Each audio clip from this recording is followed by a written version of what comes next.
The Galactic Council chamber buzzed with the harmonic frequencies of a dozen different species as Admiral Zethkar of the Vorthak Empire addressed the assembled delegates.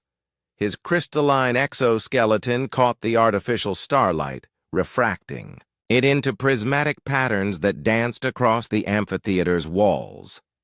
"Esteemed colleagues," Zethkar's voice resonated through universal translators, "we gather today to discuss the amusing petition from the species calling themselves humans." A ripple of what could only be described as laughter echoed through the chamber.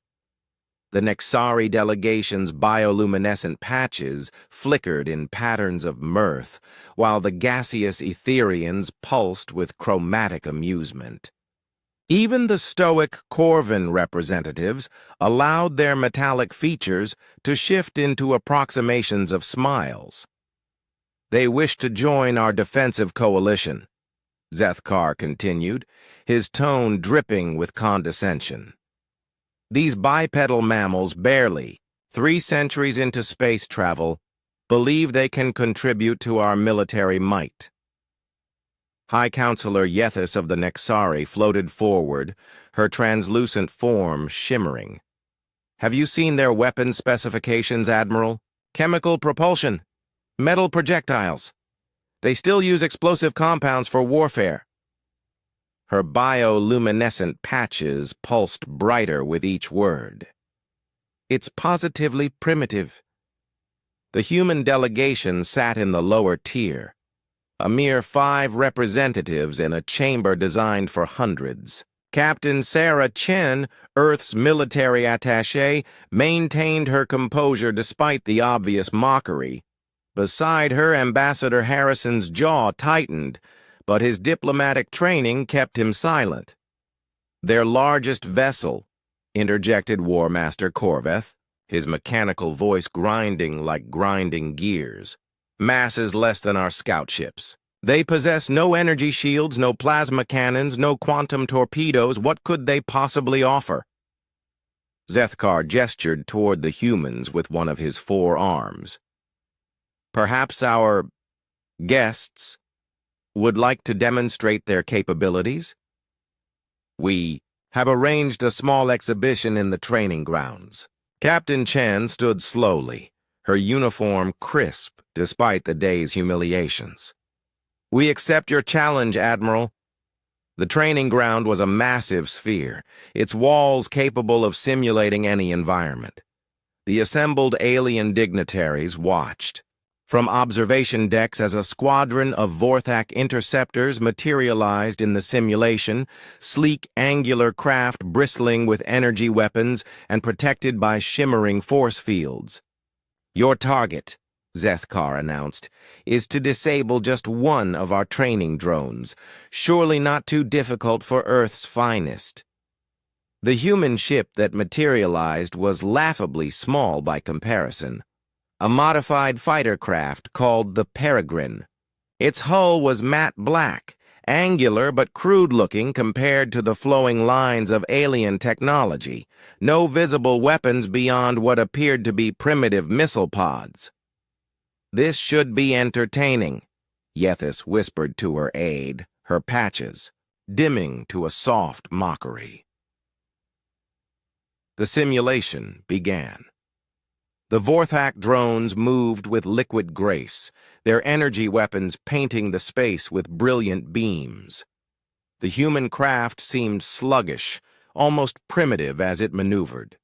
The aliens watched with detached amusement as the Peregrine appeared to struggle against the superior technology. Then something changed. The human pilot, Lieutenant Marcus Rivera, wasn't trying to match the aliens' energy weapons or sophisticated maneuvers. Instead, he was doing something none of them had expected. He was calculating. His fingers danced over controls that seemed archaic compared to the thought-controlled interfaces of galactic technology. The Peregrine suddenly accelerated, not with the smooth burst of gravitic engines, but with the violent thrust of chemical rockets. It moved in a way that defied the elegant combat doctrines of civilized warfare. Erratic, unpredictable, almost desperate. "What is he doing?" Corveth's metallic features showed confusion. The Peregrine fired. Not the expected missile, but something else entirely. A single projectile, no larger than a human fist, streaked across the simulation space. It wasn't guided by sophisticated AI or quantum targeting systems. It was just a piece of dense metal, accelerated to tremendous velocity by chemical explosives. The Vorthak pilot, trained in energy combat, didn't even register the threat. His shields were calibrated for plasma and particle beams, designed to deflect the sophisticated weapons of galactic warfare. The primitive kinetic projectile passed through the energy barrier as if it didn't exist. The tungsten slug, traveling at 12 kilometers per second, struck the drone's central processor with the force of a small meteor. The sophisticated craft, protected by shields that could turn aside the fury of a star, crumpled like paper around the primitive bullet. Silence filled the observation deck. "Impossible," Zethkar whispered, his crystalline features reflecting his shock. "The shields should have—" "Stopped energy weapons, yes," Captain Chen said quietly, her voice carrying clearly in the stunned silence. "Your shields are marvels of engineering, designed to deflect the most sophisticated weapons in the galaxy, but they're calibrated for energy-based attacks." She paused, letting the implications sink in. "You've spent millennia perfecting defenses against plasma, particles, and photons. But a simple piece of metal, moving fast enough." She gestured toward the wreckage in the simulation. "Physics doesn't care how advanced your technology is." Ambassador Harrison stepped forward. "We humans have a saying. If you can't go through it, go around it. If you can't go around it, hit it with a bigger stick." The chamber erupted in discussion.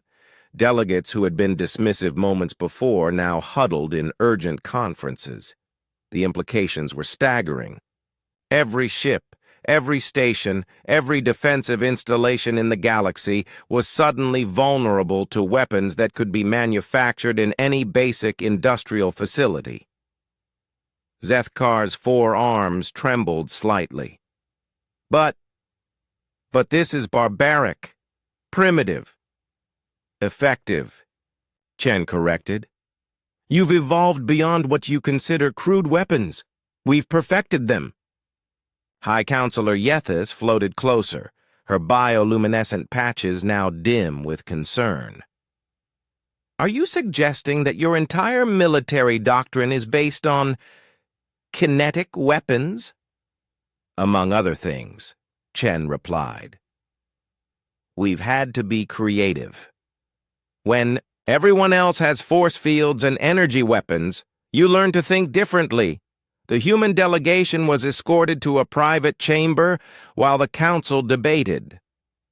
Hours passed before Zethkar returned, his crystalline features somehow less lustrous than before. "The council has reached a decision," he announced formally. "Earth will be granted full membership in the Galactic Defense Coalition with immediate effect." He paused, and for the first time, his tone held something approaching respect. "We have also voted to begin immediate research into kinetic defense systems. It seems we have much to learn from primitive weapons," Captain Chen smiled grimly. "Admiral, in human military history, the most sophisticated army doesn't always win. Sometimes all it takes is one good shot." As the human delegation prepared to leave, they could hear the urgent discussions beginning throughout the station. The galaxy's military doctrines, unchanged for millennia, were about to undergo a revolutionary transformation, all because someone had finally remembered that sometimes the old ways still worked best, The age of human warfare had begun among the stars, and the galaxy would never be the same.